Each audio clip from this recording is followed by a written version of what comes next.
Budget যদি হয় 15 থেকে 20,000 কোন স্মার্টফোনটা আমি কিনবো? আজকে আমরা মোট 5টি স্মার্টফোন নিয়ে আলোচনা করছি, যেগুলো রাইট নাও আপনি 15 থেকে একদম 20-22 হাজারের মধ্যে পেয়ে যাবেন। যাদের বাজেট এরকম তাদের ডিসিশন মেকিংয়ে আর একটু সুবিধা হবে আমাদের আজকের ভিডিও।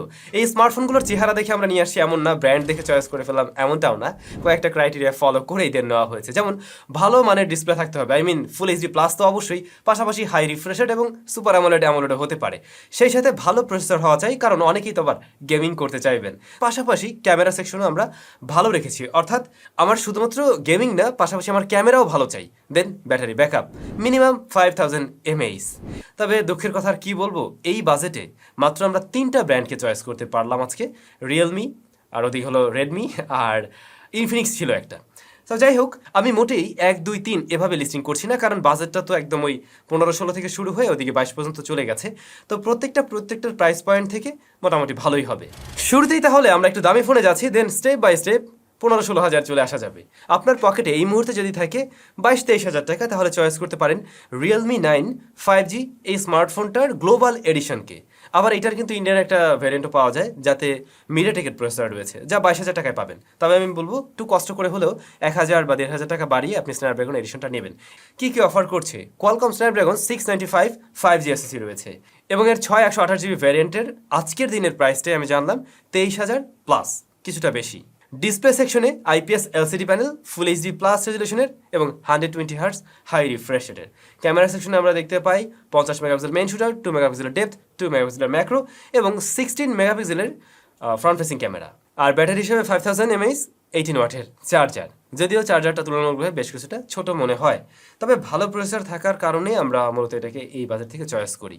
যদিও আপনি এই বাজেটেই রেডমির আরও বেশ কিছু স্মার্টফোন পেয়ে যাবেন, সেগুলো একটু পুরাতন মডেল। তো পুরাতন মডেল নিলে সমস্যা হবে এমনটা না, আপনি চাইলে সেগুলো চয়েস করতে পারেন। আর যদি একদম রিসেন্ট টাইমের ফোন দরকার হয় তাহলে এটাকে দেখতে পারেন। আচ্ছা, এতক্ষণ ছিলাম আমরা আনঅফিসিয়াল, এবার একটু অফিসিয়াল নিয়ে আলোচনা করা যাক। এবং আপনার বাজেট যদি কিছুটা তুলনামূলকভাবে কম হয়, তাহলে চয়েস করতে পারেন Xiaomi Redmi 10 2022 এডিশন। এইটার দুইটা ভ্যারিয়েন্টে বাংলাদেশে অফিসিয়ালি পাওয়া যায়। 464GB পাওয়া যায় 18,999 টাকাতে, এবং পরবর্তী ভ্যারিয়েন্ট 6128GB পাওয়া যায় 21,000 টাকাতে। কি অফার করছে এই স্মার্টফোন? এর ডিসপ্লে সেকশনে রয়েছে 6.5 ইঞ্চের LCD প্যানেল, যা ফুল এইচডি প্লাস রেজুলেশনের এবং 90 হার্টজ রিফ্রেশ রেটের পালসল কাট আপ থাকছে। আর প্রসেসর সেকশনে মিডিয়াটেক হেলিও Z88। এই স্মার্টফোনটা নিলে আমি বলবো আপনি লোয়ার ভ্যারিয়েন্টটা নেন। আরও প্রায় 2000 টাকা বেশি দিয়ে এটা নিলে প্রসেসরে পোষাবে না, এরকম মনে হবে আর কি। 50 মেগাপিক্সেল মেইন শুটার ক্যামেরায়, তারপরে 8 মেগাপিক্সেল আলট্রা ওয়াইড, 2 মেগাপিক্সেলের ডেপথ, 2 মেগাপিক্সেলের ম্যাক্রো শুটার, আর ফ্রন্ট ফেসিং ক্যামেরায় 8 মেগাপিক্সেলের শুটার। ব্যাটারি 5000 mAh এবং 18 ওয়াটের চার্জার। তো যদি অফিসিয়াল ফোন নিতে হয়, দেন 19,000 টাকায় এই স্মার্টফোনটার 464GB ভ্যারিয়েন্ট চয়েস করা যেতে পারে বলে আমার মনে হয়। পরের স্মার্টফোনটাও অফিসিয়াল, যা ইনফিনিক্স ব্র্যান্ডের। 20,499 টাকায় এই মুহূর্তে পেয়ে যাবেন ইনফিনিক্স নোট 12 Z88 এডিশন। এটার আরও একটা ভ্যারিয়েন্ট আছে G96, যার দাম অনেকটাই বেশি। ইভেন এই স্মার্টফোনের দামও মনে হয় কত ছিল, 18 না 19,000 টাকা ছিল, কিন্তু দাম তো বেড়ে গেছে, কিছু করার নেই। তো এই স্মার্টফোনটাতেও আমরা দেখতে পাই ডিসপ্লেটা ফুল এইচডি প্লাস রেজুলেশনের, কিন্তু এখানে অ্যামোলেড প্যানেল রয়েছে, যদিও তার রেগুলার রিফ্রেশ রেটের। আবার ডিসপ্লের টপে থাকছে ইউ শেপ নচ, যেটা হয়তো অনেকের কাছে যুগ উপযোগী না মনে হতে পারে, কিন্তু ডিসপ্লেটা যথেষ্ট কালারফুল, বেশ ভিভিড কালার দেয়, যদিও এটার কালারটা একটু বেশিই দেয়, তারপরে অনেকের কাছে অ্যামোলেড হিসেবে ভালো লাগতে পারে। দেন প্রসেসর সেকশনে মিডিয়াটেক হেলিও Z88। আর আমি যে প্রাইসটা বললাম, এটা কিন্তু 6128GB ভ্যারিয়েন্টের। এবং ক্যামেরা সেকশনে 50 মেগাপিক্সেলের মেইন শুটার, এছাড়া যে সেন্সর আছে খুব একটা কাজে এটা কিছু না, বাট ফ্রন্ট ফেসিং ক্যামেরা 16 মেগাপিক্সেলের শুটার। ক্যামেরার কোয়ালিটি একেবারেই অ্যাভারেজ বলা যেতে পারে এই প্রাইস পয়েন্টের। আর ব্যাটারি সেকশনে দেখতে পাই 5000 mAh, বাট বড়সড় চার্জার 33 ওয়াটের চার্জার পাবেন এখানে। সো এই জায়গায় আবার কিছুটা এগিয়ে আছে। সো অফিসিয়াল হিসেবে চয়েস করতে চাইলে এই স্মার্টফোনটাকে আমার মনে হয় চয়েস করা যেতে পারে। বাজেট আপনার আরও কিছুটা যদি কম হয় এবং আনঅফিসিয়াল ফোন হলেও কোনো আপত্তি নেই, তাহলে চয়েস করতে পারেন Xiaomi Redmi Note 10s। এই স্মার্টফোনটার 664GB ভ্যারিয়েন্টের আনঅফিসিয়াল প্রাইস রাইট নাও দেখলাম 18,000 টাকার আশেপাশেই রয়েছে, কিন্তু অফার করছে অনেকটাই ভালো কিছু, যেমন ফুল এইচডি প্লাস রেজুলেশনের অ্যামোলেড প্যানেল রয়েছে, যদিও এটা রেগুলার রিফ্রেশ রেটের। তারপরে প্রসেসর সেকশনে আমরা দেখতে পাই মিডিয়াটেক হেলিও Z96।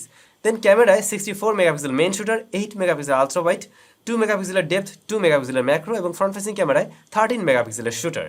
ক্যামেরার রেজাল্ট আমরা আমাদের রিভিউতে মোটামুটি ভালোই পেয়েছিলাম, আর আপনাদের জন্য কিন্তু এর প্রত্যেকটা স্মার্টফোনের রিভিউ আমাদের চ্যানেলে দেওয়া আছে। সো আপনি যদি ইন ডিটেলে সব কিছু জানতে চান কেনার আগে অবশ্যই ফুল রিভিউ দেখে নিতে পারেন, তাহলে এই স্মার্টফোনগুলো সম্বন্ধে ইন ডিটেলসেই সব কিছু জানতে পারবেন। এখন তো আমি জাস্ট স্পেকগুলো শেয়ার করছি, কোনটা কোন বাজেটে ভালো হচ্ছে সেটাই শেয়ার করছি। সো রিভিউ দেখে নিতে পারেন। ব্যাটারি সেকশনে আমরা 5000 mAh পাবো এবং 33 ওয়াটের চার্জার। তো আমার মনে হয় 18,000 টাকায় এটা একটা ভালো ডিল হতে পারে। যদি আপনার হাই রিফ্রেশ রেট নিয়ে কোনো বিষয় না থাকে তাহলে এটাকেও আপনারা দেখতে পারেন। ফাইনালি আমরা সর্বশেষ স্মার্টফোনের কাছে চলে আসছি, যা সবচাইতে কম মূল্যে কিনতে পারবেন। আপনার বাজেট যদি হয়ে থাকে 16,200-300, তাহলে আপনি আনঅফিসিয়ালভাবে পেয়ে যাবেন রিয়েলমি নার্জো 50। এই স্মার্টফোনটা অফিসিয়ালভাবেও পাওয়া যায়।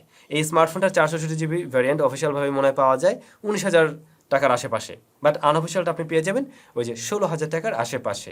আবার 6GB ভ্যারিয়েন্ট আপনারা পেয়ে যাবেন 19,800 টাকাতে আনঅফিসিয়ালভাবেই। কী কী অফার করছে আমরা দেখতে পাই। ফুল এইচডি প্লাস রেজুলেশনের IPS LCD প্যানেল রয়েছে এবং 120 hertz high refresh rate, MediaTek Helio Z96 processor সেকশনে এবং র্যাম ভ্যারিয়েন্ট দুটো 464, 6, 128GB। ক্যামেরা সেকশনে 50 মেগাপিক্সেল মেইন শুটার, 2 মেগাপিক্সেলের ডেপথ, 2 মেগাপিক্সেলের ম্যাক্রো এবং ফ্রন্ট ফেসিং ক্যামেরায় রয়েছে 16 মেগাপিক্সেলের শুটার। এই স্মার্টফোনের মেইন ক্যামেরা যেটা মানে 50 মেগাপিক্সেলের মেইন ক্যামেরা, এইটার রেজাল্ট কিন্তু আমরা বেশ ভালো পেয়েছিলাম। ইভেন ফ্রন্ট ফেসিং ক্যামেরার রেজাল্টও যথেষ্টই ভালো পেয়েছিলাম। এরকম প্রাইস পয়েন্টে যতগুলো স্মার্টফোন আছে তাদের সাথে কম্পেয়ার করতে গেলে পিছিয়ে পড়বে না মোটেই, অনেকের চাইতেই এগিয়ে থাকছে। আর থাকে ব্যাটারি 5000 mAh এবং 33 ওয়াটের চার্জার। আমরা বলছিলাম প্রত্যেকটা স্মার্টফোনে মিনিমাম 5000 mAh এর ব্যাটারি থাকতে হবে। তো এই সেটআপটা কিন্তু ভালো। 16,000 টাকার আশেপাশে যদি কোনো ফোন কেউ এই মুহূর্তে কিনতে চান আনঅফিসিয়ালভাবে, আমি এটা রিকমেন্ড করবো, এই স্মার্টফোনটাকে চয়েস করা যেতে পারে। আবার আপনি যদি অফিসিয়ালি নিতে চান তাহলে হয়তো আপনাকে তখন কিনতে হবে 19,000 সামথিং দিয়ে। এবারে আপনাদের কমেন্ট করার পালা। এর বাইরে কোন কোন স্মার্টফোন 20,000 টাকার আশেপাশে আরও ভালো হতে পারে অবশ্যই কমেন্ট করে জানাতে পারেন। আজকের প্রাইস অনুযায়ী আমার কাছে এগুলোই ভালো লাগছিল। আর আরেকটা বিষয় কমেন্ট করে জানাবেন, নেক্সট টাইম আমরা কত টাকা বাজেটের ফোন নিয়ে আলোচনা করব। অবশ্যই তখন নতুন ভিডিও আসবে। ততক্ষণ পর্যন্ত ভালো থাকুন, সুস্থ থাকুন, দেখা হচ্ছে একদম নতুন ভিডিওতে।